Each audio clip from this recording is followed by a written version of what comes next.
Bienvenidos y bienvenidas a un nuevo capítulo del laboratorio PRL 360. Hoy voy a hacer un capítulo basado en una charla TED que vi de una empresaria de aquí, de Cataluña, ¿vale? Y que me gustó mucho y me ha llegado muy al fondo, ¿vale? El título del episodio se llama Planificar la vida para reducir los riesgos psicosociales. Y está basado en una charla TED de Mireia Trepat Martí que se llama ¿Y si planificamos la vida como planificamos el éxito? Es una charla que me ha llegado pero muy al hondo, ¿vale? Y creo que ella lo trasladó en una besante o en un lado de cómo planificar la vida, cómo planificamos el éxito o la gestión de una empresa, ¿vale? Y creo que esto es muy interesante para reducir los riesgos psicosociales que tenemos en las empresas. Os voy a dejar en la descripción el link de YouTube de la charla de Mireia Trepat para que os lo podáis ver y escucharlo tranquilamente. Voy a intentar no hacer ningún spoiler para que yo me gustaría que lo vierais y a través de este capítulo, de esta forma que vosotros podáis unar y vosotros podéis unar todos los conceptos, ¿vale? Me parece que está en catalán, ¿vale? Pero con los subtítulos lo podéis tener en inglés y en castellano, ¿vale? Pues nada, arrancamos. Y hoy os quiero hacer una pregunta muy interesante. ¿Y si planificaras tu vida con el mismo rigor con el que planificamos tus tareas, tus objetivos y tu trabajo?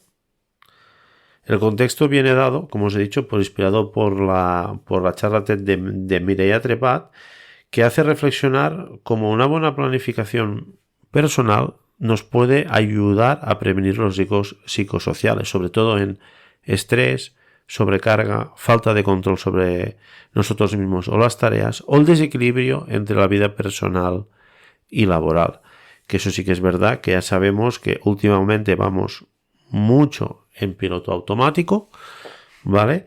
Y de esta forma, pues bueno, al no planificar nada, pues estamos arrastrados por este sistema y que nos lleva pues a veces a unos picos de estrés o a sitios donde no queremos estar, ¿vale? Pero aunque estamos dentro de la inercia o dentro de la rueda del hámster, que diríamos entre comillas, pues tiramos para adelante y nos dejamos llevar, ¿vale? Conexión entre la planificación vital y los riesgos psicosociales. Cuando no planificamos nuestra vida, dejamos que el entorno, el trabajo, las urgencias, las demandas nos marque el ritmo. Es lo que decía antes. Estamos dentro de esta rueda del hámster y normalmente vivimos de una forma que vamos apagando fuego siempre. No tenemos ese margen de ese tanto por ciento que dejamos por si sale. No, siempre vamos al 100 o al 125%. ¿Eso qué nos pasa? Que nos lleva pues a que el estrés nos aumente, y tanto el estrés que pueden ser por tareas personales como el estrés que nos puede venir dado en el trabajo, porque mucha gente se encuentra en una situación que del trabajo siempre vamos al 125 o 100 por 30. Ya tengo un capítulo en mi blog hablando sobre esto, sobre esta temática de trabajar por encima del 100%, que es lo que nos puede llevar pues a que nos rompamos. Tanto puede ser físicamente como psíquicamente, porque las máquinas ya sabemos que si las llevamos a más del 100%, pues se rompen, ¿vale? ¿Y eso qué pasa? Trasladado a las personas, que nos genera un desgaste emocional, un estrés, sensación de pérdida de control, que son 3 de los principales factores de riesgo psicosocial, ¿vale? ¿Cuánta gente termina el día y dice, madre mía, se me ha pasado el tiempo volando y no he hecho nada o no tenía nada planificado? ¿Cuánta gente? Haceros esta pregunta, ¿vale? Si os pasa mucho, yo creo que tenemos una sensación de pérdida o tenemos una pérdida del control total, y de esta forma pues esto nos va a agravar el estrés o ese desgaste emocional. ¿Qué pasa? Que cuando planificamos, si dedicamos un tiempo para planificar, primero que tenemos que hacer un mindfulness, que tenemos que estar ahí solo pensando en planificar, porque lo tenemos que hacer muy bien para no dejarnos nada. Y sobre todo, identificamos el que es importante y el que no. Establecemos los límites y sobre todo, que es muy importante y que muchas veces no le damos importancia, priorizar el descanso y la recuperación. Ese desgaste, ¿cómo lo diría? Si no descansamos bien, no recuperamos y la falta de recuperación pues nos puede llevar a tener consecuencias físicas muy importantes. Y también le damos un propósito a lo que hacemos, ¿vale? Porque a veces pues no sabemos por qué hacemos las cosas y muchas veces ¿qué nos pasa? Yo creo que vivimos en una sociedad que ya le gusta que vayamos de esta rueda del hámster, que que vayamos apagando fuegos, que trabajamos por encima del 100% porque al final no nos da tiempo a cuidarnos y sobre todo a reflexionar y sobre todo a hacer según qué cosas que nos puede despertar esa mente crítica. Pero bueno, no voy a entrar mucho en este tema porque es un tema conflictivo, pero a mí, y tampoco estamos en un foro de prevención de riesgos laborales, pero sí que es verdad que vamos a un sistema mucho de ruedas de hámster y eso no me convence y creo que no puede ser bueno para la sociedad, porque al final para avanzar tenemos que tener todos esa mente crítica y según qué cosas desafiarlas para poder seguir evolucionando y seguir evolucionando de una forma correcta.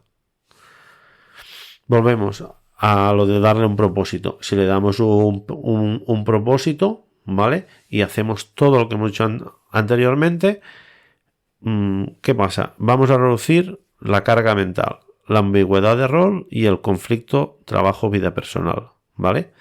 El de carga mental queda muy claro. El ambigüedad de rol, de esta forma, si definimos las tareas, vamos a tener claro lo que vamos a hacer y cómo lo vamos a hacer. Y, sobre todo, hay que planificar en la trabajo y vida personal. Delimitar muy bien estos dos espacios, ¿vale? Porque de esta forma, si vamos haciendo todas estas pautas, podemos reducir el estrés y a veces, si nos ha llegado a nuestra vida ya la ansiedad, la podemos llegar a reducirla también. En relación con la prevención de riesgos, ¿vale? Planificar la actividad nos ayuda a poco dentro de nuestro trabajo a ver qué tareas son más importantes, ¿vale? Y sobre todo dejar márgenes por si salen cosas urgentes o por si salen esos fuegos, ¿vale?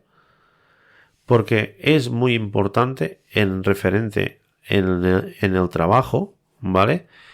De tener estas cosas, ¿vale? De tener ese margen, de planificarnos, tener una agenda y marcar qué vamos a hacer, qué importancia le vamos a dar. Es como hacer una evaluación de riesgos al final como un técnico, ¿vale?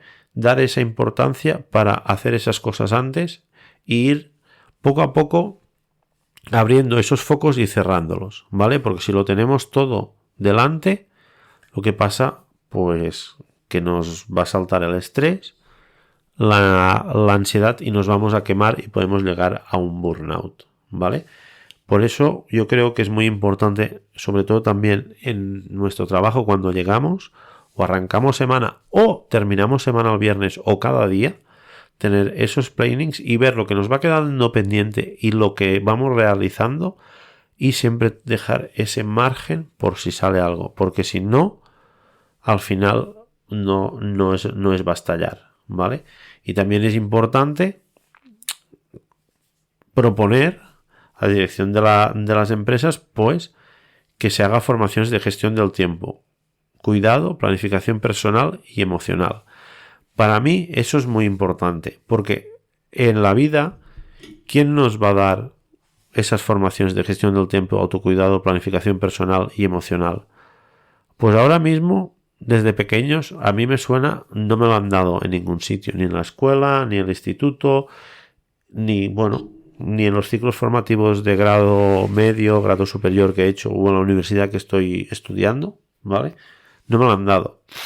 Y yo creo que es muy importante, pues a veces darlo desde las empresas, porque al final, si damos estos cursos, vamos a formar a nuestro personal y sí, lo podéis ver como un gasto, pero también como una inversión, porque si la gente se sabe gestionar el tiempo, el autocuidado, la planificación personal y emocional, nuestras bajas en la empresa pueden bajar. Sobre todo ya vamos viendo que cada vez tenemos más bajas por salud mental. Pues podemos llegar a este retorno, de tener este retorno que si formamos a la gente, pues que no se vaya de baja y sobre todo no tener ese absentismo. Pero también, mucho más importante, podemos que la gente sea mucho más productiva en las horas que está trabajando la empresa. Yo creo que todos son beneficios y sobre todo estas formaciones, darlas, pero que lleguen a la gente, adecuarlas al lenguaje de cada persona, porque tenemos gente muy diversa en las empresas y a veces tenemos que adecuar ese lenguaje a los diferentes tipos de personas para que llegue, porque si pensamos dar una formación para alguien, a lo mejor pues no va a llegar a según qué operarios, no va a llegar a según qué directivos. Por eso es muy importante a veces diseñar esas formaciones para la diana donde van a llegar, ¿vale? Y sobre todo, pues a veces ir recordándolo. Otro punto que podemos mejorar es fomentar las reuniones breves con un propósito. Eso que no se alargue para divagar. Ahí metemos horas y muchas veces no nos sirven para nada porque al final la gente a los 20 minutos o así se nos desconecta. Y también promover una cultura de planificación consciente, no solo de cumplimiento. Consciente y real de lo que podemos llegar a hacer o no, ¿vale? Porque al final si hacemos una planificación, sí, tengo esto y lo tengo que hacer todo hoy, pues no, al final tiene que ser consciente y real. Y lo mismo que hemos hablado en el trabajo, pues trasladarlo también a la vida personal, ¿vale? Porque creo que si lo hacemos todo, podemos llegar a tener un mundo más saludable y sobre todo las personas puedan tener una mejor salud y puedan disfrutar más, porque si disfrutan más, la gente es más feliz y sabemos que la gente es más productiva también. Y nada, ahora os voy a proponer un pequeño ejemplo práctico de autoanálisis, ¿vale? Pensar que esta es vuestra última semana. ¿Qué parte fue planificada y qué parte fue improvisada? Mirando la semana pasada. ¿Y dónde sentiste más estrés y qué podías haber anticipado o delegado? Que eso es muy importante, el de delegar, que muchas veces nos cuesta un montón, ¿vale? Y ahora coge un ejercicio sencillo y escribe 3 cosas que te den energía y 3 que te la quitan. Y marca en tu calendario semanal espacios para potenciar las primeras y limitar esas segundas. También tenemos que tener ese foco importante a lo que nos quita esa energía, que nos causa desgaste y que al final también tenemos que hacer, ¿vale? Y lo tenemos que limitar. A lo mejor lo tenemos que hacer o tenemos que ubicarlo en un sitio para limitar esas consecuencias. Y puedes repetir ese ejercicio cada domingo, ¿vale? Creo que es importante que realicéis este ejercicio y lo vayáis viendo y vayáis viendo también vuestra evolución, ¿vale? Y quizás la verdadera prevención sobre los riesgos psicosociales empieza cuando dejamos de vivir en piloto automático. Y yo creo que eso es muy importante. Y cogemos las riendas, ¿vale? Porque cuando decidimos ser los protagonistas de nuestro tiempo y no solo somos reactivos a lo que el entorno nos impone. Y sí que a veces vamos a encontrar esa batalla, pero creo que poco a poco tenemos que coger las riendas de nuestra vida. Y planificar no es controlar el futuro, sino es prepararse para vivirlo mejor y también para hacer las tareas más importantes y que no se nos queden al final, como muchas veces nos pasan con cosas de nuestra vida personal o familiar. Y como técnicos de prevención también, la parte más de prevención, tenemos mucho que aportar, porque podemos ayudar a las personas a planificar también su bienestar. Al final, un técnico de prevención, si lo subimos a este nivel, sería un técnico ya de bienestar, sería un técnico de para tener una empresa saludable. Pero creo que puede ser muy, muy interesante estos puntos. Si os han gustado y queréis que aúna más en alguno de los puntos, me lo decís y hago un capítulo expresamente para algo de estos puntos que a lo mejor ahora ha sido una presentación y me han quedado un poco más flacos o un poco más débiles para potenciarlos, ¿vale? Espero que os haya gustado mucho el capítulo y mucha seguridad y salud para todo el mundo.